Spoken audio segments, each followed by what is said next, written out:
maanta waxay noqotay maalin maan xanuun iyo moral dilaac ay guryahooda la kala aadeen jamaahiirta kooxda Tottenham oo waxaba ku duwatayba garoonkooda kooxda Liverpool ma aragtay Falanqaynta mise jooga Christian Eriksen waxay ahayd isweydiintii ay isweedarsanayeen kumanankii joogay Wembley oo shaki geliyayba in xidigahooda ciyaarta qayb ay ka yihiin iyo in kale bandhiga goolka koobaadna waxa ku bilaabay Jorginho Wijnaldum oo ka dhax booday daafacyadii Tottenham halkaasina ka dhaliyay gool cajaa'ib lahayd.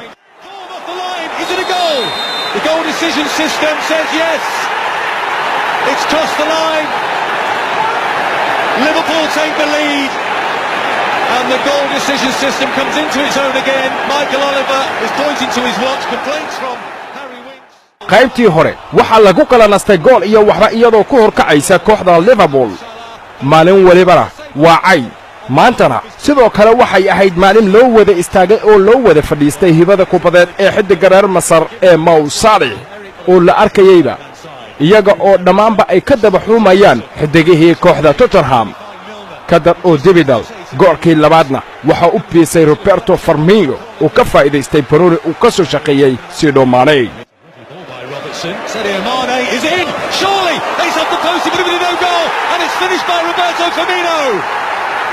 Liverpool double their advantage as they attempt to win their opening 5 games of this Premier League season.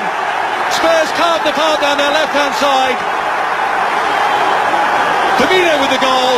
It's Spurs 0, Liverpool 2. gabagabadii ciyaarta daqiiqadii 9aadna Eric Lamela ayaa siiyay goolkii calanka kooxda Tottenham oo marti loogu ahaaba garoonkeedii Wembley.